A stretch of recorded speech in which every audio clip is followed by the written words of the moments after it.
Ule thlia tu te chi bai ule hei tun truma hian pu lal thlir ringa kan hre the ome introduction hi chu tivak lo ila mi lar te ania interview ma kan soi du chu hei tun ma sarkar na tholai phaya omlai atang to in aron ho hi chuan ti khom hi kan nei thina ama ro chu aizola te in le lo nei an om ta ka te le party politics an lu tak sina hian ti khom na hi ti na hi kan nei thei ta vak lo wa hei tun truma hian MLA Sangni Somni Pathumin Thlan den chenin serchi pa aron kala hemi tun truma hian thil chi sang ti da kan nei dona adu zong soi chuan na hunte kan siam sak dona ni ole puhet ama sain chi baile hei tun trum serchi biron kal hi congress candidate tu matlo nga iron campaign pui ti na nge ni hei party politics ai lu tir khan BJP ate le engmo candidate te ni chawa tun truma hian mi puite hian in khoi bial berai ma chun ding tura te kan lo ngai deuh chia chung te nen chun tun trum se sibiron kal chan le khami chung chang kha han soi nga la tha tun trum serchip korong kal chan ber chu matluanga congress ben kan ni ve to congress pa chuan party ina kan tum ber chu in thana chakani bial somni pakar chak thei lo mo tin kan ngai tua tin kema hisab pa hen serchip pa hen congress chak ve me thei turin kan in ngai wang phur takin mani khote lo nia matluang hi afitok in country ana kena kal se an detail rong campaign puetling venge se kati ema wang te nia chu pakhat na kal chane nia panhina chun BLT vel MLA iding ve don lo miti zona tam tak to ka MLA hi atir tak khajor sang tur zo ki katui ve thawa mar zo anti son cho kan in withdraw te la katui lo te chhodeu ta tin kan how to ten pusodan min ko wa hei MLA hi tilola MP line ai ka jok don miniang menti au thalam ko pu du thang ro poti la MLA chu MP ka du jok sim tin congress party anga MP ka chu thei don ni chu ka pu ko du lu to ko jok lam ko ti song chen takina pathen kan na te zu ana kuma borok dang dai tak te omni lem lo chuan tuna kan putena min fildan ai chuanin nakum April May MP thana hian congress ticket in MP ron chu ve tur kan bo se wang tu na point tam theng berin serchip ringot ni lo mane na thel sang tur zo tu kum te kan kal to a kar le thotan thole chhohian champhai tlang dung kan phang dona chi zong chon tun Emily thana jo gain mangani star campaigner kan ne va kol char me ani tak chu alo ome hei serchip hi ipian le seiden dani evei thina mi pui serchip bel MLA te po hi evei thina ni he ta pu ho la tang to in evei thin ti hi alang reng meya hei mi pui te hianin nge vote thak dan thaber tura ingai mi pui te ta na tundin huna an poimo na te le sarkar tha siam tura an poimo na te tiang chi kha engai mi han soi sakla tu lai tak chu china ka sejok tong khan party kan din chan chu election a chakani tari election kan chak dun chan po ro rel na kumo chung I ramlen nam tan mason nan pathian ro puinan tia party ding vek kan nia BJP te po Mizoram a chen Mizo Christian vek tawa chuan tu na hian a poimu chu mi pui hian kan ram khoi tu te kan dem thina amaro chu ka zo na ve zo ka chu mi pui te hian in khan don hian EVM amo kan me don hian eng thilunge kan me chuak thin ta ni chu chu kan me ta kan ram khoi tu te an chuti khati kan tia pasemi puite hian kan vote don hian kan candidate te jinga thaber kan thlangem he pai thlang ta le tunga chief minister niang khoi party nge thasokang ti kan hisab lo ni chu wangin ZPM te hemi pol thar bon party parliament nga ve huina an sei 14 Mizoram beidon thak de on sei hi adik katilo ke chun beidong tur khobin kan ram siam that na le be tlang lo wa tin mi puite chuan kumnga dana voi khat vote kan nei ni chu vote chu kan ngai dan kan ram kal se kan ti dang kan seina ni ta chu wangin kan vote khat hian kan kumnga chung ke ma ni kan chung kwa kan khotlang kan bial kan ram kan state kal phung tur kha asiama wangin kate ka ngai tua ko hnu pathanai hen uluk tai la kate ni chu wangin ko hnu pa thanai kan uluk chuan kan MLA tin noi thelo shim tin hemil zong hen ka tiam mania me pakhatin puhet ang po ni semi puiti chuan lo sir lo ta po ni la MLA te mi shwe thatur ni don lo mi tia a dikhop me kha shwe tu ko mo san chu man ne kal a thei lo wa democracy chon tin mi pui te hi mol ang hang deu sahul hul kan ne wang khan ram shwe tu min shwe thatu tu tha kan khan na tu ra khan a thavak lo rilu thavak lo in lo thang pon ni la sum le pai sang ni khat pe ka wang lo thang pon ni la kan ram shwe tu kha chonin ram le nam mang ya wanga khatenga politics khelani wang khan ami pui te khoi that kha na thau tur ni ka te ni chu wangin tun tu ma hian kan sei du chu ikam congress chu ne ka chung congress ling se ka du a mi mal tak pon ma kyo nga hi am pathum jinga ka du bar shim shima kina detail le kan sei chonga top lama pui mo te am chu mi pui te hian party hisab ni kan vota kan bela MLA kan de te at mi malin kan du kan zir chiang ve a thaberin ka hria he hi a kan ngai to angwang hin he ser chi bel tan hian atang kai donin ka hria ti ngai to ne kan vote tik poi mota chu wangin voinia November ni saria kan vote kan film khur lo chuan kumnga dang chung kha kumnga dang chung zong kha complaint hi wak ni lo chu wangin voinia ka tlang a pui ber chu year vote year say it loudly and clearly ni tani chu wangin congress kan omo neutral kan niamo neutral side nei kan niamo engwange ti khapoi morning ka hria tuna po ZPM hobin congress ni lo MNF ni lo congress le MNF an lalrei to an chuti khatien tia la test chin lo an wangin la test chin lo hrim kha in zorna ma he a thing ka tiamo engwange congress le MNF an thatna tur chan khami pin zur tur ni test chin lo ti ngo chung ka sei fo to ni mina pu bazar khan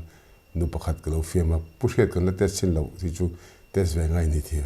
ani ka pi in thana peng test chin lo ni chun parte thar kan din mi don mi tro parte thar din zila test chin lo ni zel do na chu wangin apoi mo zo ko chu a party thar ni lovin ami hring a chalai tu tur te kha antinan congress Indian National Congress chu sang khazari sumret pak nga din ni grand all party ti ni tuna po Mizoram 1973 tangin Mizo Indian merger kal chove tani congress hen mi hlui kanti Mizo politician kanti lar ho hin lom deu vek to zo ka ta chuna poi mo te ber chu a party kha adin thar ni lovin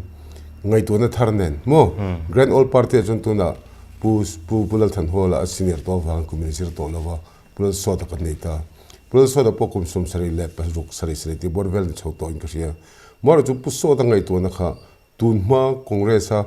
kan ni kan tiang kan ring de hul picnic ke pon congress ka jom ma chun picnic sarkar ka tiang khatiang ni lo serious de waram khoi tum ngai to na thar nei ni ta ni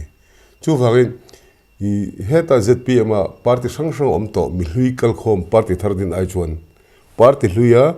ngai to thar ne na ani siamme ka hi a thar zok ka ti ni chu wang kal phung thar kan ti to po hi kal phung thar nei tur chu ngai to thar nei ma sak po tangai chu wangin congress a chu ngai to thar kan nei ngai to thar kan ni MMG ka soilo ka kan campaign speech ni boka antina MLA somli a hen candidate somni palli te hi first time rani congress a chun party jong zonga mithar kan ngaber mun thum thena mun ni deu tho kha mithar ni chu wangin tu na congress hian 1972 te 86 87 ti vel chowa kan congress shet kha ni to lo ni ami shinga khal tam tak lo lang lai po ni sela kan senior ten ngai tu tharan nei ve to ni ngai tu tharan nen mo kal phung thar kan nei do ne ni tika khosei do mania khozol no pakhani me phone ka ru khoi em chu pushet helai bor vela chun neutral ho po hian ZPM in congress hi kal phung thar nei mithara party thar ngai jo khoti khatiam chu phang khalai kan se khami puite hian trong kam thiam ringo mo antina ni party thar kan ni test velo kan ni ti warngo tin I vote lo u enge anni a puzlal so te ngai thadon pu ngai joram thang nge pul dom ti te kha kan sirve ngai jir turena nom vek mi khola ni lo mo mi puiten kan candidate kan thriat chiana tin heta kan ram hroi tu lu ber kan tura kha ai link dan ka mu dan chun mo serchi bela hen tenan serchi bel sun kan ka seidong ka seilonga sang tur zo wa chuan I ZPM in lalmon puye punte chuan MNF in rem ro ta changte chuan keini congress in puro tunga kan tika puro enga ani tani khang candidate kha lojir chiang sela candidate individual hen 50% mark petaila chun a 50% le dang kan ngai to nda chu hemi ka thlan hin tunga ka thlan tikhan effect jok se ka te ni chu wangin a phul lovin rui engma nei lovin ngai to na film takin kan ram le nam tan kan ram hason nan kan nam dam nan kan sa kho hum him nan India rama in mizo Christian tribal kan ne kan tle me ma ta chon survival kan khelve a tro chu wangin tun bo ro hul hula phai chon Hindu dwa bo ro ka kal phai chon ram hason chu kan du ma se kan ram hason nga namaral singem kan sa kho hing singem kan pathen gon be thei dong thal gon be thei logum ti ta kha ngai to ngai ta ni chu wang mizo me puiten beltina hemi channel hi kan lateral chotur ngai tela beltina rilu film ko ngai to ngai le alo ame he MLA din hun hi jinai soya khana poimo khop me pui thalon ni pon roi tu te jan ro tha tur ni tiang jong te khai soita MLA din mun le MLA tha ram roi tu ta ni tu ram roi tu tha ni tu rian enge qualification ngai ni ai hriata chumi rual chuan he helai kan bial sel si biala kan MLA tur abikin pathum te ti meila zir chin te la heng ho te hi ing tingi mu dan ti kha mi han soi sakle te che amma saber chuan mi pui hian sang skua som sari patne tang khan UT kan ni ve to khala ching san sei te la mo district council kha chertal ta lawila kan ram khoi tu tur kan MLA te kan mu dan hi kan upgrade ngai ni MLA chu mi pui kan ngai dan chuan kan har satna mi lo pui tu tu mi chen ni that ni min kan tu tur chu sei tur paisa pe tur pangpar ron da tur nga kan ngai tlang pui ni chu ave mi chau ni MLA ina ati tur MLA role kan khet phot nga ya MLA ina ti tur chu abial te tan Mizoram sarkar budget a enge asoi lu ve enge mo bial danga paisa lo lo ta sel bial dang ain intinan sang tur zo ain tuikum biala apoi mo zok ti khatuikum MLA khan asoi thiam ngai ta ni tin ta chuan an newa ram khat result ka than the turin MLA chun abial chung mo em tur ni chuan ta chuan ka sei fo che chu gram khoi tu tur te hi le khathiam kan ti IPS amo mining engineer amo BL pang ngai lo at kha chu thiam na chu thareng ram hoi rom pakhat na chuan abial amo aram le nam khan number 1 da tur ni Christian ram kan ni wang pathian tri na nen pathian ngai eng tin ngai ning ram le ni ma son pui don ti kan a guide tur ni ta ni en tin nan kan MLA then khata Congress bi kan sei ta nga pul rin dika pol som popas lo masa puran dika chu a qualification matriculate pon ni lo tingo do ni la rin dika chu ram le nam ngai na chiang em ni rin dika chu sap tong vai tong te po thiama chuan angai to bang khan purin dika khan a formula chu a shet pui lo me the amara chu kan sorkha department na man lockdown kan officer te cheji a hian ram le nam ta na thazo nga chen ni ka bial da tan thazo chen ni ti ka chu a thiam vai ta ni chu wen apoi mo ber ka shet chu zir thiam na chu du thu samani experience tha po du thu samani poi mo ber chu kan MLA role hian an mani pumpui tan ni lo ram le nam tan an bial da tan an mason khan da number 1 tur ni ta ni mo chu wangin kan MLA de kan khet chu honorable MLA kan ti khana sen poi inge honorable za oman ni na so khan thok dang angin an tho hlo an la ni velawa an hlo po hi salary ni lovin honorarium ni ta ni chu wangin kan MLA ni hian tu mi tamber te chon kan khet lo ni lang chu mi pun kan shelo MLA pun kan shelo honorable anti na chani hi I lo hle pa chiara missionary ru puwa ram khoi tur ni na wang khan an so mani khathiam chu wai MLA kan ti te kha cheni that ne rung kala pangpa ron da sumo mo ambulance lo tum sak rungot khan ni lo chu wang kha mi puiten kan thianga atiran ngai ni tuma than pen ka se nan ni lo sela mane chalhu na kan khala ni chalhu na kan kala chalhun chu sab tu pe ni ta na til bel je hi engting atlin ve melem la riam ko tia le na pa khan pushet ka shil to pang cha ala no pang chele tu ka de kum som thum le pa khathum ni vel ni football pe cho thiam le tu alar me the india team po captain me the masam man ni kan ina ru le nga de an chen zo hoin mir len pui ron campaign ve ti da kar chan ve vel kan ina le nga video game se khel tuan cha ka te MLA tu ni the india ram dan chen MLA ni tur chuan indian citizen khamo om state of vote ne ngai kum som ni panga item mi ani lo ti chawni ta ni qualification je ka vadem na ni lovin ramle nam via MLA lu don chon thil dang zong ai ramle nam so na kha tui tur ni video games khalo tui la lo la tui thlet la the badminton khala tui the ti lo tui thlet the a thalo ni lo maro chu pathian le kan ram tan ti da ma sabar tu bo ni ngai ta chuan MLA kan thlan hian alar a fel a mel tha a o moi mo ti ngo ta thlan ching lo ti kha ka sei du chuan kan bial chunga MLA pathum te kha I mu dan tlang pui mi han MLA pathum te hi BJP peron ti ve don khatro apa alien pathum tale pathum sa dang te ho sei lo taila alien a chon ruling party sei phot taila jesoma chu kan thlen journalist ne thainzol khwania MA nge khelo MA tro BA jong khelo mascom LLB ni tani a bright som hi ka shave fowa kan kon be fowa khami puhole in boy kan ti warun kalkadaron kalte sing mi kan ni veta athil ngai tu na po asiam maro chu I tu na hearing ka se jo chu boy thak em chu ke ni so khana thok chu kan zirvo ka exam kan pe kan ma kan husanga interview kan tha min interview tu te ke ni thiamani kan lut me so ma chu a bright tu ko mu danin ni ama po avengwa a smart maro chu mi puiten an thlang dungam ti lai ta khapoi mo ta ni chu wangin so ma chu social na vok khelo maro chu MNF fa lut ve a MNF chim ko seng khanin expert de lak to ngai ram India ram lak atanga independent mi shoi chok tur ta na din ni kum som ni an faita an shoi chok the to lo tro India khole tu ya kan zor na pa chumi ni chon MNF nge uma tu na te katimi me ke chonin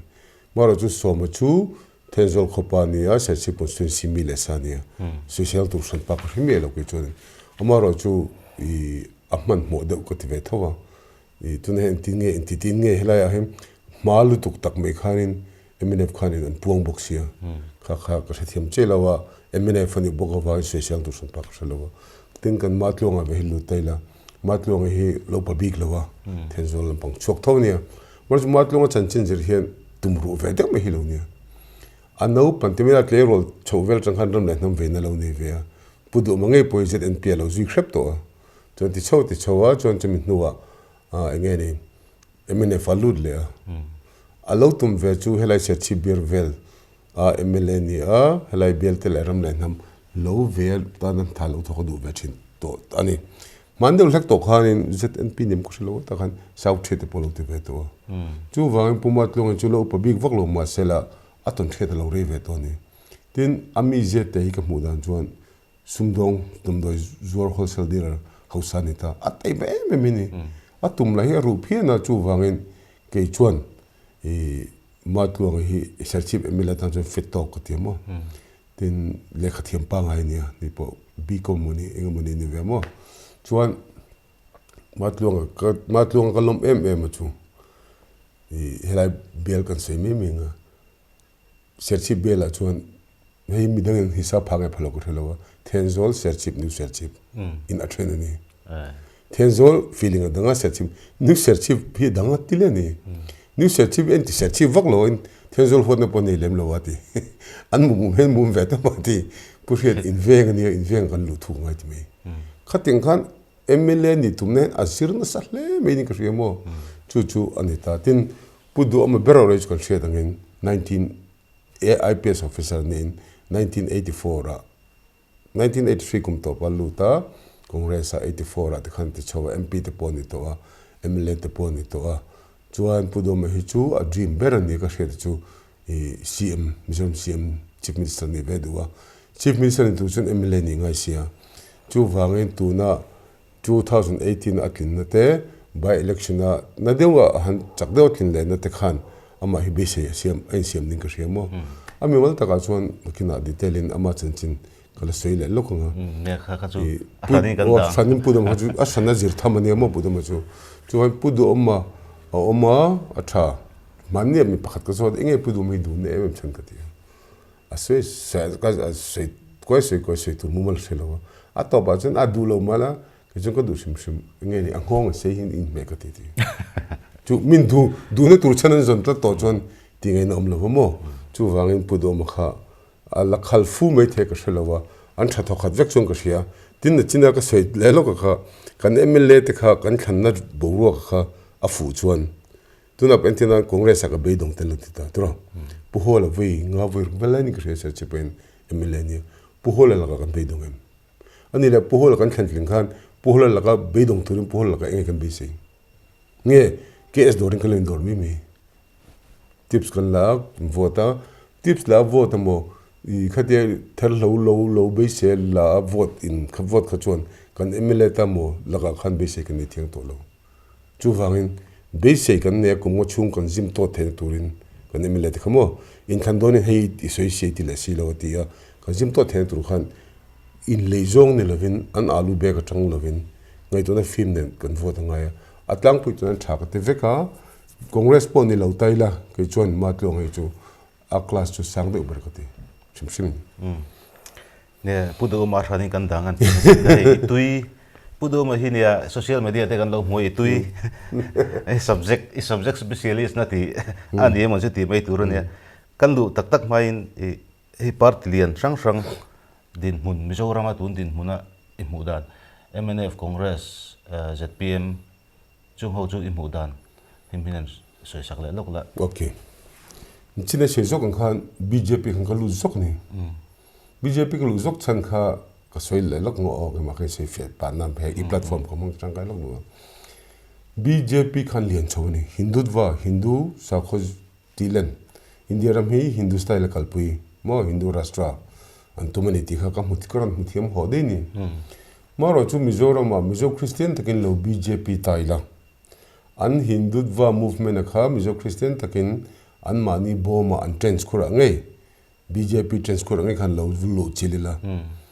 chuan school tena yoga introduce ngai anti huna te po no yoga kan du lo kung fu kan du zok ti thei tura lut kha kan hi tak taka chuan tin central kha chaka wang kha Mizoram tan development tam tak polu the kan bi se awang ni ta whereas kan lut ta kat ti fulo lai ber lo zir chen lo lai ber chu central BJP khan Mizoram BJP tuna state BJP mo inga mangai tat lo ni project an sepon Manipur tanga kalchu tlang mai Mizoram tanga project se kha har em ni chum je ju central BJP ho kha Mizoram Mizo Christian ho BJP ve luklak ho kha anan mu dang kha adiklat lo ni okay chite chum future um love khatia missionary cell te kan han din ve a chumi missionary cell ka kan president thar walan mo ka hian atul lo dan amlo ti min dal ta ka wang khan ti tau nan chuat na chan sak lam mi zo ka ne chon chumi nu chon party ka sei duang ngati nge congress ka som ka to ba ka sei lu tunga chumi pa chun tin ka sei o pakhanna MNF chukan shia dangin tuna ka sei to zok ang khan kumsom ni chung Mizoram hi India rama changa lak chwa tum ten ni pathian le kan ram ta nan tia a sweet ngai thlak chon ngai thlak nom top a sweet top mi tin lung zong koi vek atak taka chon nang le ke Mizo zong hi vena hian Mizo nationalism kan thisen om vek there is a little bit of steel in everybody's life cell in an tiang che hian Mizo nationalism Mizo nei lo kun lo ni ta tak chuan an han chon chota tungzinga po MNF retiree pakhane kan ti tia kasoi thianpa ka helang che asipai ho MNF rambuai lut asipai ho akader Mizo National Army ho chu kan ngai sang chung ka ria mar jo in ho tu tena independence wal tak tum lova reilo te kum ni khalak poran ma tanga peace accord an boi pui chou ngala khan le Mizo te in tha te in da thateng chi te om chou wang khan MNF tweet la lo ni me atak taka chuan an sipai ter lu kha chu kan ngai sang vek chuan khami Mizoram hmange wangan nun na chan hiala thisen engkim po chuak huama an chuana kha an ron overground khan mo building ju sekai ter la CM rei lawa Mizoram thanga te ho hian ram hmange na kha an tilang talo ni India rama independent tu khoba thi huama an lo kha corruption kha thi huama beijom o mane tro chuan an Mizo na kha an Mizo nationalism kha tun overground hen alang ta si lo ni ka ni chu han MNF chu ka mu danin kan Mizoram thanga po a fel rau lu tu rampo mangai mo dot chu sei vek sei 14 ado sei level ni ma Mizo so kan ni jat phak me ya chuan kan zui ka ka mu them ber chu a chung te wange ni a khulai borvela a ministerial candidate a minister cabinet ho wange party of northern tamo wang hen sumle pailam akal na em ni Mizoram thang hen thilam man lawa aman lo ka sen san zo ka chu puzuram thang tunge ti zi zuwe nga ya BA pass lo poshet main DM college tang tro overground underground tani ta khan pul ama ka patera usian ti sapong kha thim zel ro boxia pul deng khan kita du tani PA khan lata chun 20 years kha ram boi chung kum som ni kha pul deng fa dan moi te u na om tu atang chau tani kal chau ta aron overground khan puzuram thang hit la kan besin kan ni sang ver ngot me mi puyen puzuram thang chun ani le success formula chung nei ve to ala ka train e kan besi ti kan longoi tu ngai lo hi lo ni chu wangin mizo mi pui te hen puzuram thang la kan besi san va ka hi kan ti dik lo ko ti chuan MNF chu a party ang MNF chu dule da bo che ka ngai to mar chu mihring tha tak tak nei ve tho ram mai ve tak tak tho ve kan ni mar chu kan kal phung kan ti phei kan pu so dan thalo thelom na bo ma ti hi ram mai ne na dan as per rule culture ni ta ni hemi tak hai chu na phachel ang ka shemo chu pakhat na nia MNF kha chu tin MNF boi thak na chu pu zoram thang lo CM le po ni sela tu tenge ap che velam tu robot ro moi te ho sum le pai ringot ngai tu eng kim kha sumate ve kan ni ta ni ram le nam tan ti a jung sum le pai chu po mizor mi pu hi sum le pai hausa sela income sang ve sela te an mani pum pi ngai tu ni ta ni chu wangin an ram le nam mangai na kum sum ni ram noya an om na rim khanam to lo ni chu wangin MNF ti tu inti point to lo ko ti sok ta chu MNF ka mu da nia an talent tin MNF ho hen thok changkang tak an tam ve mo chu MNF ka mu da ni chu mi ba ka chuan ZPM ka sele lo khang o ZPM chu ka mu dan dik taka chuan party sang lo to an to na party tui ka vak lo for any reason eng wang pon isela power chalai vendu sia chalai ve thei tur chuan an na tang chuak khomin party tharan din ta ni an ril ro chu ZPM ho tamber khoi tu tamber tha mi thar te chu venge ya MNF an lai MNF apo quality niam ho jok Congress apo quality niam de ho jok kha PC apo ZNP angkal khom ve ta ni sithiam khang ho khanin por lu tukin MNF Congress demin kalphung thar chu ti khatien ta ani na taka background na an tumber chu power chalai ve a mom ve dewa an chet vel ven du ning ria chuan an man hin ram mai na mutur om lem lova an la lal meu lo wangin person china ka soi so ka khang ho chalai tu te khatu te ngi a fatu tur te khamo kan ram le nam mai ni alangem nam ram le nam mai kan bi se thingem ti lai kha kan ngai tu ngai kri chu lal ver shim du ngai tu na hlui tik thing berber tu na pot tik thin je chu ZPM chung kal phung tharan tia kal phung thara chuan VUC Developer Council unit nei lawang an tia Developer Council thun oi lawa unit war theng ber ne chakma housing apo zonu te dinatro chu wangin an du ber chu an a hriat chhota ni ka soi ai ma in ka chiji hen ka mi je tilang jok don ni chu wangin ZPM ho wina ram mai om tak nan Congress nan MNF develop the party hen an tum zo chu kan ei ro ve chak to kan chalai ve chak to tin le kan ni sithiam chu wangin tong kam chitin reng te deu so boy te over de hyper de leka raminti mai khan tumani ti kha kan soinga chuan apathum na kan party mo Congress ka soilenga Congress chu pakhat na mo em chu ramle nam damna remne le mona patni na Indian National Congress na tu chu secularism sa khozelen na chuan tribal nga pu me tuna I Congress ka mu thiam dan chuan central upon ni thowa vai party thowa ni BJP ten pon mar chu vai ti ro them vai changkang lo nu ni BJP chuan I BJP hoi ishetur chu vai housing Hindu housing a lower class ni Congress chu vai Hindu upper class lower class BJP ho vi makdau me Hindu wan tu ni chan po eng dang ni lawa I India ram alo in Chandon Khan East Pakistan anti Bangladesh chu Muslim tur ni West Pakistan tu Pakistan khu Muslim ve tu an Muslim tamini pasat tu jon India ram Hindu turangai kha Hinduram turangai kha a Hindu the talom ni among 15% Muslim lom ta 3% well namdang mo chu 80 something bor well kha Hindu ni tuna Modi te ho poi khet tu OBC ne modi mo Hindu pon noi chon Hindu tak Hindu tak Brahmin le upper class hoina ngai dan chuan an Hindu sa kho hi politics nan man an du lo ni tuna por honga tinge anri khum hum kon ti chuan Modi ai hen Hindu ramal lekha Hindu housing ala zuar ri lo first time a tumber chu Hindu ramal le nia chuan first time development and culture second time development plus Hindu value chota ni chu wang man ne kan thimpa pakhat Jammu mi Brahmin namani kabia ka arun se mo em chu Mr Changte I nangni Christian ang kan ni lawati Hindu diktak Hindu changkang ho chuan arhan pa Hindu la chu kan tum lo di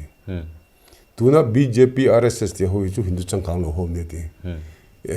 OBC class te mo hami Brahmin ti lampang ni lo Vaisya Sudras ti ho lampang class khanita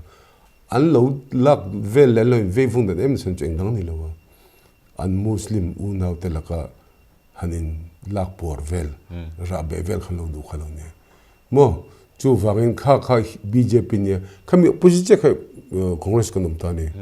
tin ka soi le du chu Congress party kan lo lajir cheng lawa Mizoram Congress hen Indian National Congress constitution ka lo zam lo ne magda me chu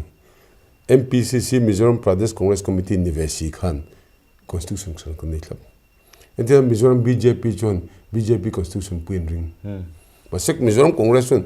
functional autonomy antia mani le mani enkol na khana lo ne ta ni Mizoram Congress agenda theng khachuni thla sin zo na thlak te injum khom zo ro alo omde ni agenda in mo Congress a hen chu vain Congress kan ti Mizoram Congress bi ke hi pu hol atena pi indira kan di special taka alo request wang khan India ram pong pu stage zong a hen Mizoram hen functional autonomy ne omchin ni India Mizoram Congress hen Indian National Congress constitution banglo ta chon Mizoram tok manipun ka soya MNF ho ai hen to chon Congress kan MNF zo kan national zo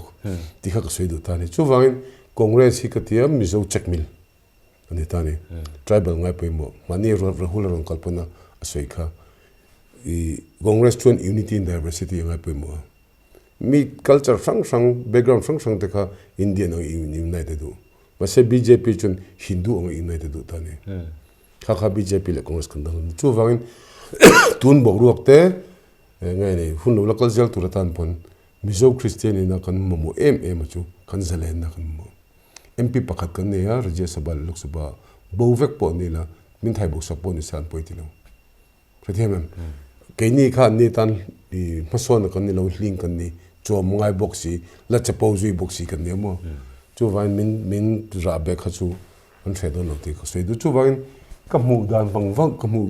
ka hisapa kan mu dan chon party hoi du thu sam na lo na line om vek mai the ma se thalo ro wa ram hoi ro wa Congress ajeber chiang de hi thu pui a lu tai la ti mei la thu pui bu du ma chan chin hei social media te kan hmuwa ama ka mak hian iveya ti me ang pul du ma hi CM pudu awan CM tir lo hi ka tong trai na ni ti te chung lam min ko na ni ti te commission feel ni ti hial khop khan in social media te khan I post thina kan te kan lo bu ve a ingwang taka pudu me he te nga be chi nge ni a pudu ma chu nge Mizoram CM ani I lo em na chan hi me soi sak da klai kha ne mi hring ngai dan hi kan hret dan mo facts kan collect data kan collect atanga ngai dan hi lo chu kan ta ni tinai soi jok pudu ma CM lo shim ka tong try na commission field chu pudu ma MLA ti lo sem ti lo ni ti ka ti po ka ti tak taka pu ho la kan be la ya lal party ju sol huat pu ho la ho lal party na kan sen boru khani ta ni ta kan pu ho la kha aswal berekati na chong lo thiamem pu ho la swal akha ka sen ni ta ni tin swal shim mai huat hi pathian ti na shim shima pu ho la hi ka se ngin tu na anho ka sen chole dan pe chon Mizo ji nga gentleman member por ka ngai shim to khamia kan soi ka chu hei anin boxing do na ring in boxing do na ani so down in temi so down in au por vel kan ta ni va pung vel kha ni ta pu ho la khesa po pudu ma khesa po ni tho mora chu pudu mai ka zir cheng ve ni tang kan sei kol de ma arem san time lo break mai la mo sang ni le som pani chou khan pudum nen kan be ve tan ni kum som ni kum som chung khan chuan pushet hei ramle mi mangai viang me nang poi na chang ten ilon bang ve don nai tam chiti khati ati a kalap in ready chelo wa khati 이런 좋은 아주는 더 호텔 좀 몰래지. 대예 대대랑 몇 개네. 미조람 따나 찾는 돈이 좀 게마 앵까 짱까이 대가 삐앵게 주가 먹도 거대요. 전 옥토버 부서적 그런 호니. 전 아니 그중에 뭐전 부서적 그런 망도나 부분이 줄 겁라이네. 부서적 그런 망도나 그린 무돈 미 그때 온게 무돈 이런 호나 미실라 그런 랭라 간 티티 돈이 되네. 전 그런 호 저와 부서적인 굴리거나 간 캥아 간도테이나 카포르니 카푸헤 쉐드 창테 가가네 부분에 저 메카인 비친 그런 호거는 그런 무도 외대체 이팅에 그런 거는 또 때려면 그때 제메 그걸로 소테지 스퀘어 오피스 근데 그때 ZNP 니라이 뭐전 다른 상황은 그때 다 손바닥에 되네 오케이 그때 젠틀맨 한 강아이 상벨 또 그때 투스웨이 TMC야 remnele mona ti velan sei chok point pu domas ti cho view zok hin kolongai ve thochina ta chuan atu ko lo ni ta chuan dar som pa che che ka vakal ni ZNP office lu don hian draft board lo kel ni ka pu chi bai ka tia hoi chok lo he ka pu she da changte ni za na ron betu che khania som khata rong kal roi ti wa ka rong kala he garin report ni ka tia ala hoi chok lo la ni 당가린 단중가 좀가 아랑베모 좀 아랑을 할로 치징로니 그티 좀 아버니나 한 카푸 그때 몽떡인 니자나 이비약 부분에 수어옴 쉐드 상태 가거니야 인간 수행 간달 솜 박하다는 랭로 이티야 그런 랭 아니 그티야 자 호이축로르니 호이 버티돈 로그티야 컴이 좀 한가를 엄주 드랍봇 캔로 세 바이블로 치에라 뭐 폰에 비에모 미테는 우룩다가 로티티니 세촌 가르티엄 케디에 인가이상 데와 간로 임비약도 나 알레 아마 보네 민런 람레남 웨 뿌이 토뿌이 도민 솜도 빠카 아드랍봇 켈랑 카뿌이 모텔로니 오케이 니모티 람팡 스타일 니모 가디타 정거 호가 초래 잡도 가 조세프 엘랄테 카론 골란 트라이프 웨투 고 프레지던트 가 전 아토라 쳔파텐 티티앙 티타카 틴든 베토데 가시간 티티타니 다음 칸 부도가 못한 당 전토니 전 아투스의 팀 해준 밀라 내랭아 전 간티 저와 카 상티 sompor이다 아론 간디는 파사칸 우람사와 카 디베니 아티베 그런 티프니 좀 부분을 충어 때나 알로 디지털 캔 투스의 부도메 알라이 파투스의 길랑아 랑아로니 부충 공할 때 베도니 그때 아또 망아 탕 팔로 pani pathum set piembak ama puitu to bak ngai thlang phalo te ap ngai thave dulam kan nawnia du lui ve tla te mero khti atita khlutan enge phre te na tive aso ta cha jang chuan hei ngai thave duwa longai thave mero sita puddo ma thosoi thiam lem tuna mi piren sui du mo khati lo dang sui lo chuan hei kum sum sari ka pel to a chi opposition leader ang te chuan opposition ang te chuan MLS atliang chuan katlin to lo cho dai hang chudei khati ka zo to lo ti kha sei cho ni chu wan pathian le ser chi mi pui te kai nga na te ui ni an te o kha o tong kha thak thiam ni chu hei tab deu to o he sei chu ka ngai to thina fan khoi klak tak o chu sei chu ke ka ngai to in tile kha thiam ve BTech mining LLB ka ni ve ni mo ngai to ta ka cha bo thu ni lo luk ta ka reasoning ni ka ngai to han put ka u hi ka shilong ka shildu me lo nga pudum ka vote vesok ten ti ka pulu ka pumhan to ni tu athu soi thiam ziele me convincing power ni nga zia chu ka pudu ma thatna chu ni pop potha politician lo ting chu good rhetoric skill ni nga thu soi thiam nga pota chuan ama ki tu na minan ti ka soi don lo ke ma experience ka ni ka soi don ta khanin okay ka te chen kling chau ta by election potling le ta vaka atlin chan chu gan soi khanin emina deu so in congress party ham vote pui de vak ni la chuan thok lai chu pudu ma kha achapo na ni kha ti khau pudu ma mi chapo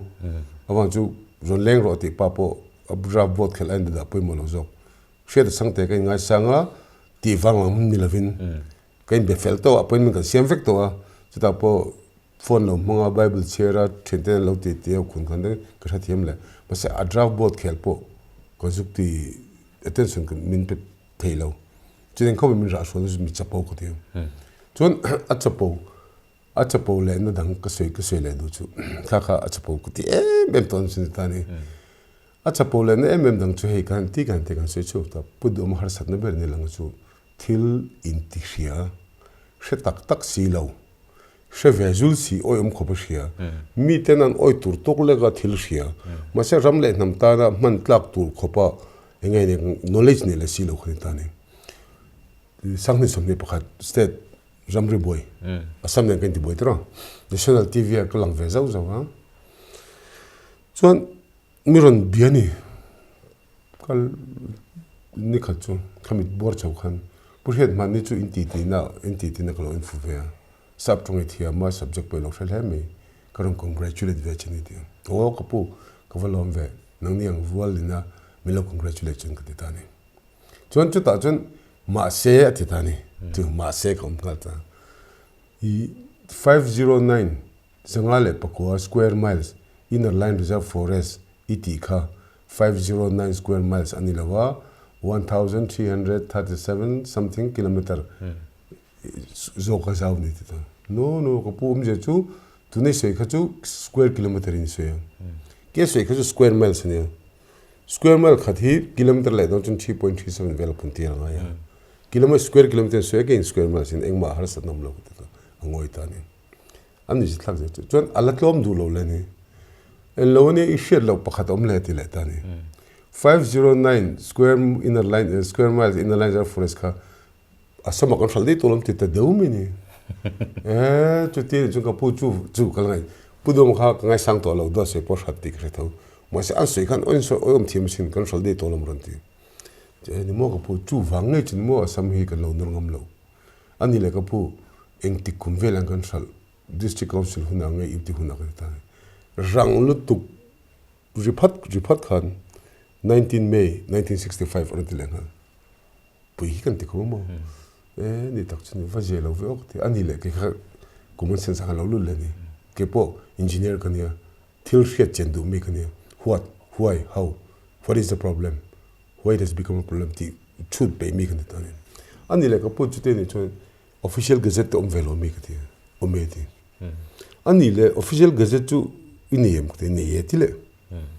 chuan ani le chumi lo thon ve don mi kete pdf in thon hal okay chutian ni chuan kate pdf ka hong ta ni pdf kha karin dan chuan 509 square miles asama control chungchang notification tura ka nga ya kan hong chu notification on declaration of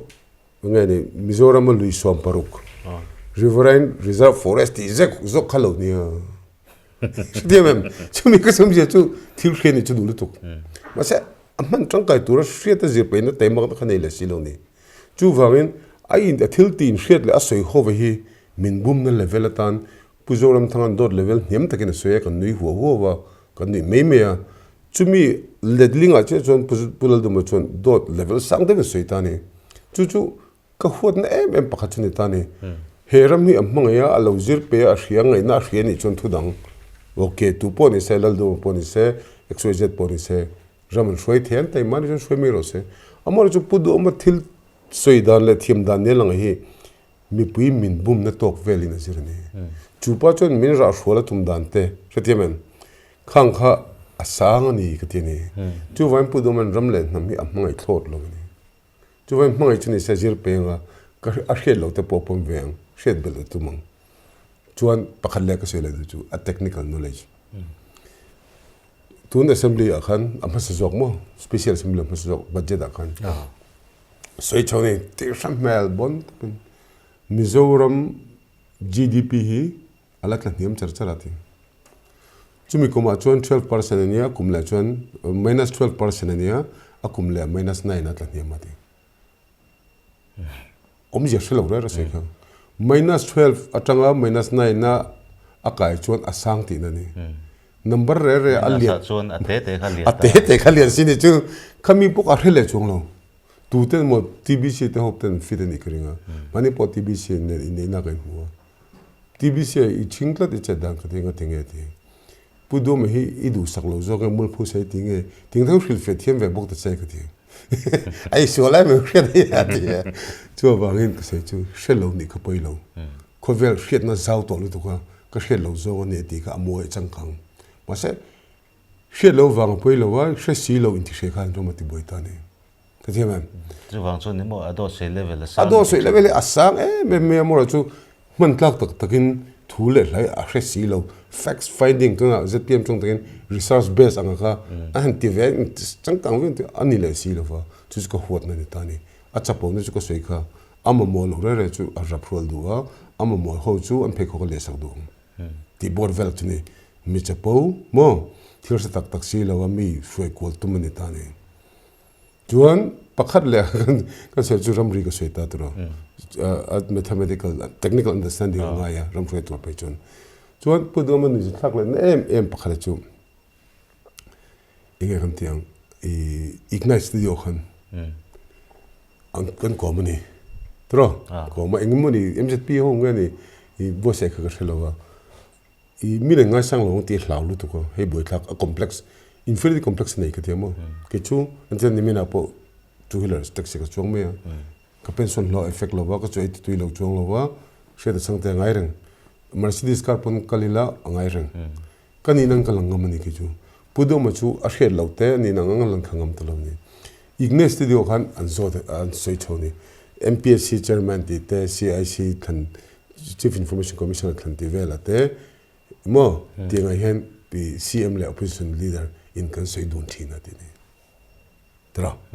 kaka puzo din tlunga hianin alo hiani live kalo inani puzo din tlunga khan studio khan community sheni miron phone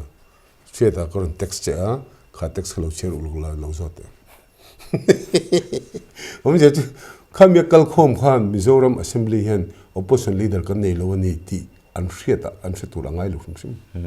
chuan puzo din tlunga pung kalong mai to lo ni chu puzo din tlunga phone Mizoram opposition leader kan nei lo opposition group leader patni kan oma keile pudoma zod la opposition leader ini CMT lo zo chinte ti kan zod ne chu ngali na zona kan ke khan kan po kol vel hai thing tlanga tren mo message ka donga tu la chi media chak to e pudoma kha opposition leader tak takem Mizoram assembly hen opposition leader am lo ni la me aron ti he nge ka pu an bonzia chu mo pudoma kha khata khan thiam lo changin min cho thei ikha thiam kher lo ngan ti vel ni chu kan thra thiam tu ka wanga zo zo kon ni om je chu pudu ma khan mi pui kha eng ma shelo bum mi them ngai ni e anti ta chu ta khada ni e opposition leader che chu kan ni lova anti opposition leader kan ni lova group opposition group leader kan ni ya ma opposition leader kan ni lova ngai CM min don ve thin ti me sela enge hasat na enge do so ker ka tu nei soilen ker ka Setiamem, tu fangin pudu oma boy klak na ako klak le link katiamo, tu oma han complex infinite complex oma. Setiamem, tu chung vela fang chung ka belkom ko belkom hien pudu oma hien dot hoi tak takin asoya, achapo ma ramlet na mai thod lova, mai tak ni se azir bel tu ne shetur ne, khating ka acting na kal puivek. Chumi chung chuan athu se thiam wang hen le khathiam tak thang thar te pon emo kan ti kan suivek. Kha tuna ka se jok 509 square mile chung chang kha share sang te khan zot pe view lo vela dil chut view vela pudo ma ka ring thalem keni ti le khathiam ve te engineer advocate pon min bum thaini mo chung i te kha mi kan conversation chung han ka ring le man to ni ba second mcng lo ni lo khalo ni khatiang kha Mizoram mi puiten pudo ma kan zir tok pe si lo ni gatinge to po ka se chu pudo ma ka zir pe chan ka chon pudo ma kha chol mun local council chairman ni se ting ka boi pe te lo khoilai tui chong biela mo khoilai ngari khoilai biel pakhata emile ni se ka boi pe lo ma sa chief minister tura ZPM ina anron for chonia chief minister ani don ni chon vaireng te tanga tongkolong inkar jong ka huam vek don te ne pudo ma CM na khan chu van khalai mi pui om jong khan tungai kan CM tur he super CM tur super kalpung thar super CM tur kan thave cha chu wangin ala CM velo CM se tingo chil nang pui la CM lo dro pa pui la CM lo CM tur veng tingo chin lo pui kha zir ve nga ya chuan pulal do ma kha kan zir ve phot ngai ni so thiam em chu wangin pu do ma kha jeng lo le test ve lo tingot poi ka seng khan test ve lo chun ni chu legal term chun benefit of doubt in thia an la test ve lo ni wang khan thang lan aul sam ta ma se an thadong e do lo ti chu akal khom te an MLA somli candidate tu tenge an OB tu tenge shedvek ta ni chu wangin pulal do ma hi kan zir cheng tok lo wa ke hian missionary ruru ka tikha commission feel ka tikha tak tak ania ka thinlung tak tak po nia pudu ma khar han pan ko holova pudu ma line le ka line ang lova bial no kan chu lova ele ina income in ang kan chu bok lova ke ju central janga pension la kania pudu ma sim le sim lova ka boilo amora chu pudu ma khalo sim ta se ang hringe neng tikha ka chiang ve tho ta ni chumi wang chuan ka mangai min mangai tu zora mi pi hian ka hriat ang khreve se ka du ni khami soi chu kha missionary ina chan chin tha ram thim a hrilong deuh lakian rathiam ka hril ve ni ta chan mi khot pok lo he pai chu lu lian si chu te ka te mo an te ang kam na sal tuk ma se ke chung ka ngai dum vek mi hriat thiam lo na thlen khan ka hriat ni awang chu pudum ka hriat ve to commissioner ka chianga chu wangin da chang te na ka te tur bera ka chu kha chan chin tha hril pudum he tlak lo sim tan tlak lo ti hril ni ta ni an oilo chon thu ma se hril kha na ni ka te ni chu zan khat pe po dunglen nu akalam hu lo ma kha o tang han chang kang ti hre ta pudum he ka du sian nang po ka du bok si che ti engting nge ka du te pani in hot the ti ka pi pudum ma ka huwa ka ti to mi ka ti ai huwa chila ti che lo ma se hot mel em lo ma ti ka holo mishing angin hot na tu chan ka nei lo ka mi zo christian pi ve tho ni amaro chu cm tur tang ka du lo em ni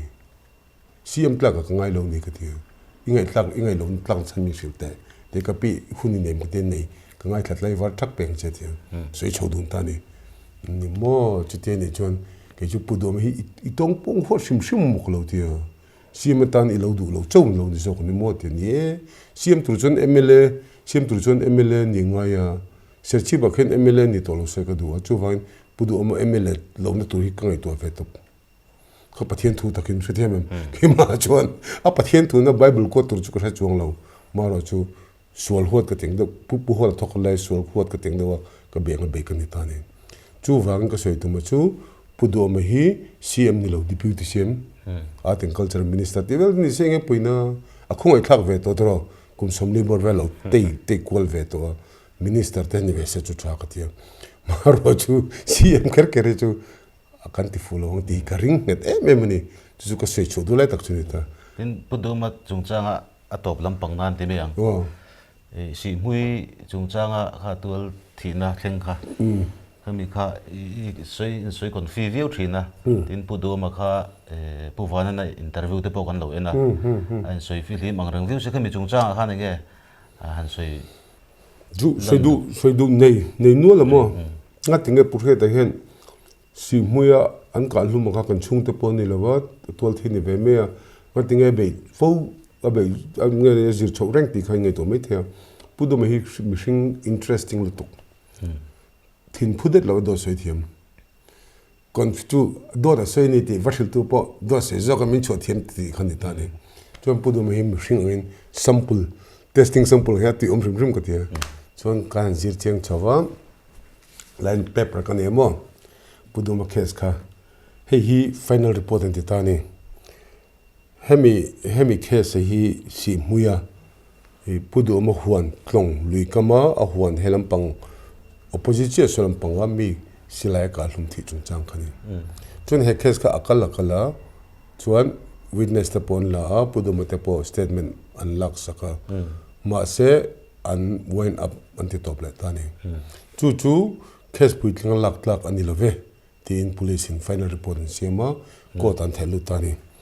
ama puduma na mani pu vanan he na ati ang check han he police report chu he final report ni tani he final report a je dan chuan evidence he tam ngari conclusive han phurpuina tur tham wak kan hulawan tiani ni thlaklai ta chu kan hulawa chu wangin evidence tharte omlain ni chuan tin final report a he to pa hin mo however the case may be revived or reopened if and when any clue or new evidences arises come to light in the future te thani pudu makha he case hen accused number 1 ni ma sela rin hal ni ma sela pudu ma tha nge amo pudu ma tha niang atia han boy pui da tur khopin evidence omlo tin ang khar ve thlapani ta hen hi ko da chang ka dil ve thawni a interview seng khan ZPM legal cell pon deal to inquiring thawa copy ni thum karinga public property ni ta copy ka pe vedon chini mo papu asian journalist investigative journalist journalism he copy ka peng chenga ilo nei venga midang nak pan ron fedu mai themo kha kha public property ni to tani khata khan tilai thil ni je thak le de mai pu do mi je lo chun chu khamini khan police statement in je police statement a police statement a pek na chuan mo ta khat ta point helai final report pen jek zawa kha khalai helai han lai han mo he strongly denied that he kapupudo manitani he strongly denied his involvement in the instant case and stated that he did not visit his garden on at huana December ni sari sang ni som pathum akal lova ma se ni sari sang ni som pathum chuan chu Saturday ni pi south la driver tan local lova in aum tani statement kha ma se kha kan soi khan pu wana na komna khan hi kapu an se chuk la je thina itan po hen in omatenia an man khopa chute khate khop Mizoram politician a chon tiang kam timing che tum na sadber kan ngati ta soina chuan khamini khan Saturday khan policy putting lo hoti tani kan chawlu tu ko chuan accident poi tu ka juk tloni tikha en turin ala omveka hi chu nong pong copy nei to ta tro tin a statement po ka chung ka chair vek to kami statement chang han ngai to khan pudo ma hian si hui khe sain athar le thar lo chu kan la soi thelo rin le la ni a amaro chu pulal do ma do soi thanglu tu ko ti kha he do soi proof na lian tu ko ni le ta ni police statement le heta pu van ne se ka o ai nang talo ni ta chuan heta chuan i soidan taka phei chuan kan chung te champhai tang rongkal andam lova ka han throya chal muna khamini khang khwe ma ka chok lo ka PSO te polong kal lo ati kul lai khan pu van ne chung kan policy pateng bian ne ka dinga policy pateng ka PSO te kan lo chowa tile boxi chumi ni chuan ni sari December sang ne som pathum khan pudo ma khamun ni om thelo hum heta hian police ne da dot a hril ani lo pon pu van ne kha mi pu hre turin dot a soi la tin ani ani lo pon dot a soi ve a thu ta kan la hrelo ni phathiam chu hei hi pu do hi ka te ka soi china ama hi ka be ran lo ko de khami mulin o siam ni lo turin ka du ti me khani ama hi a soyang che khan a khong ai thla khani aman na jang hen soi la thina khonge chengkong devin hre tum teng o tin kan zir cheng ta ni kema phon RTI ka dila ko ta tang hei community ta ni ta hian pu do hian adu thalang hian ngati nge a khesi kan ru open sak lo ko tin chu mania ka sei pui to kan chen ka te pu hre ri open ri su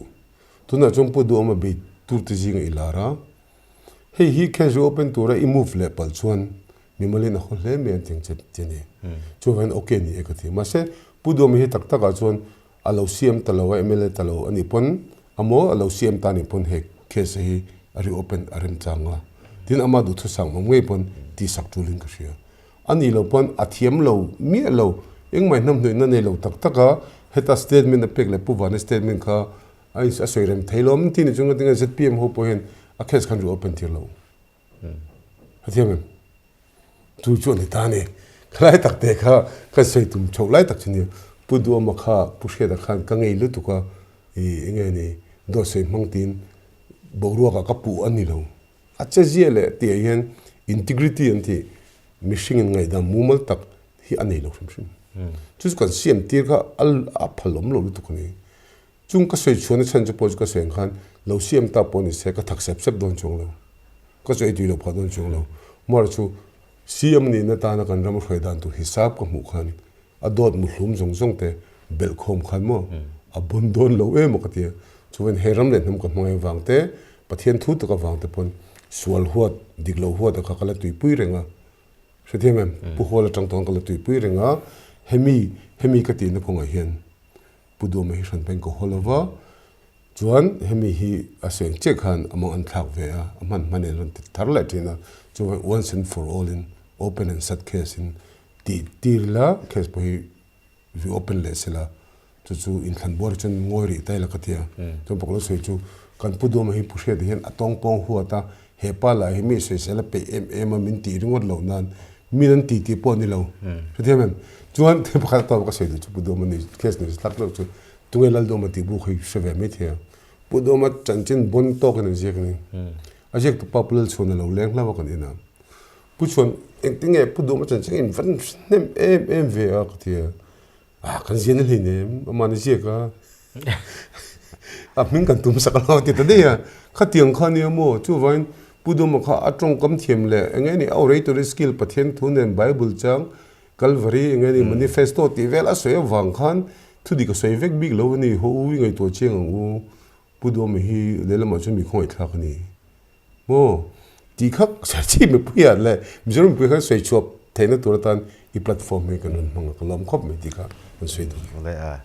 pudo ma I ve chan po chiang view tin mi puite zir chiang tur point I du boka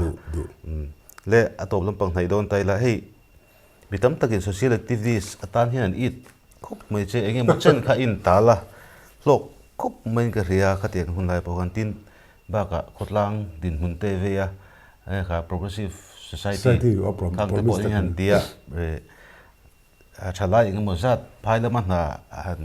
training ga in tir so rum te ka apui hi kan ti thei khopa khang te kha inia mitam takhian in kham an id lai khan politician khan in lut le ta de sia enge ni future political plan sim hi kan hian soi sakte le kan soi du chu kumria service kan ning kan banga kan ban chan kha mizoram tan engtizong potang kai om ve ka du bang ni chu social activism kan ti kha manni mi phane se pechun pushet khuta phai om la jim tot group iti ka ngai eron ti fiam thuni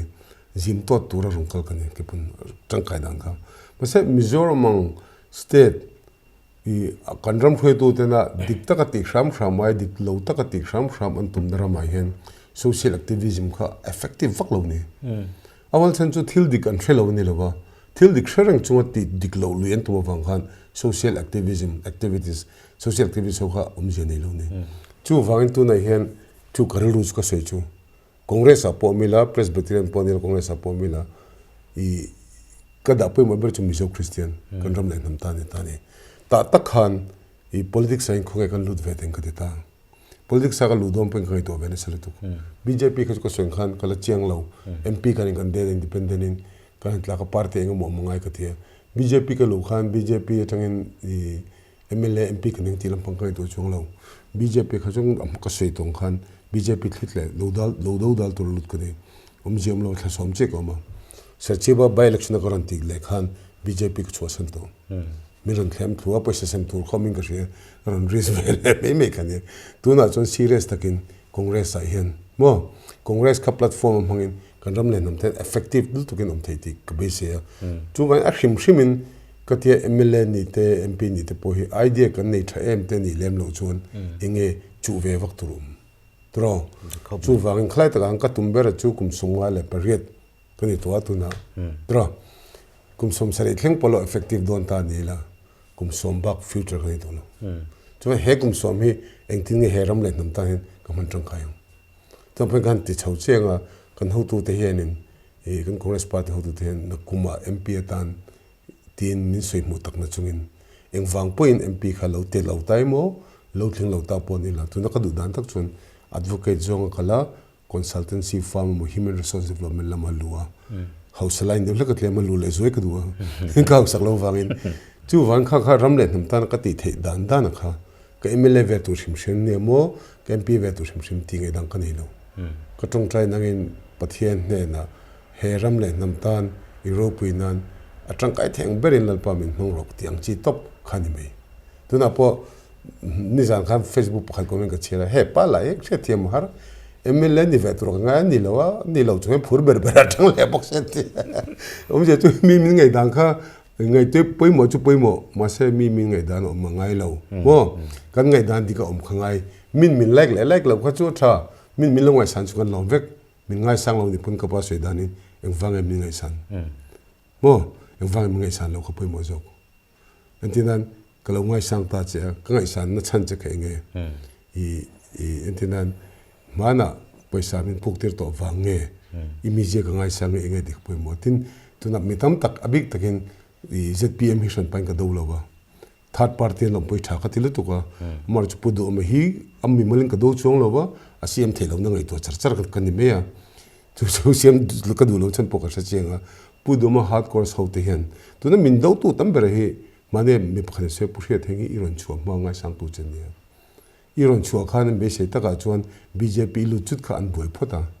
chu ta ngai to wang wanga congress an lo nin ve em ka in lu le bo ka ti ZPM chun lu chun he ho winang mau supporter tu len ber ni okay ni tak chumul he ka ti khathiam chu wang hin heram le nam kan veida ni nang lova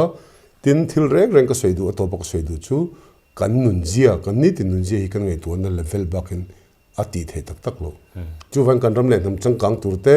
MLA nei thatur te pon mi pui hen kan ngai to na kan upgrade ngai kan ngai to ti chang kan ngai chu ma son kan tu ngai ti kha ka soidu voinia ka soidu tam ber zong zong ka khai khom de tur tan chon pathian hen mi zo te hi ke pui tur mi siam be Japanese samo American angin mi siam be tho ma senga tinge kan noi kan ti chon kan ram khoi tu ten ke pui tur piang vereng kha zo te dum tri mi tri de ni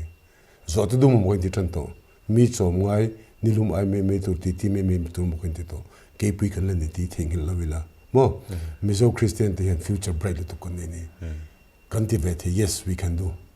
ti lai khan chu wang a to ber ka sei du chu tu na congress party kan ti a hi thalo ro wa ram hui ro wa a je ka ti kha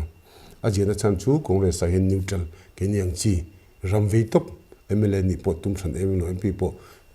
tu ve ma se thailo jum poi ti lem lo tur chi kha kan tamani chu wang khang ho mi hring kha party tin kan ne nga ya ka sei dan tak phe chon MLA tur line le party a hen sumdong tur line ida ro kan MLA tur line hin ken lo chin uluk lamo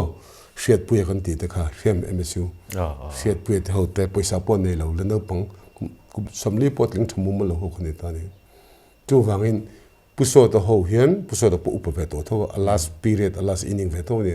puso to ho hian congress hi nang ni te thang thar le zol jok te mason du jok te na an zom tla ka congress siam kon tu mani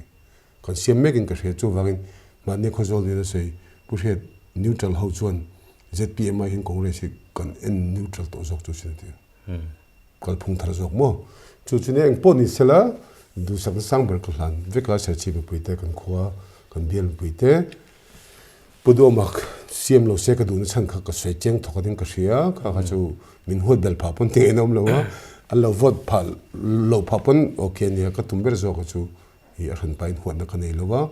thil kha ka mu be se ka du bang zo ni chiang alom ome e voinia hun thade mai min pe ai zo lampang hole turte inia ikal jena tura du sakna kan hlan che congress party po tuang tai campaign pui campaign pui je kha han du sak che ni champai lo makar le kan le mo ti khan kalom lu tu ka ke po le ka ti jong kha voinia puri ta kan kom thei te chu ni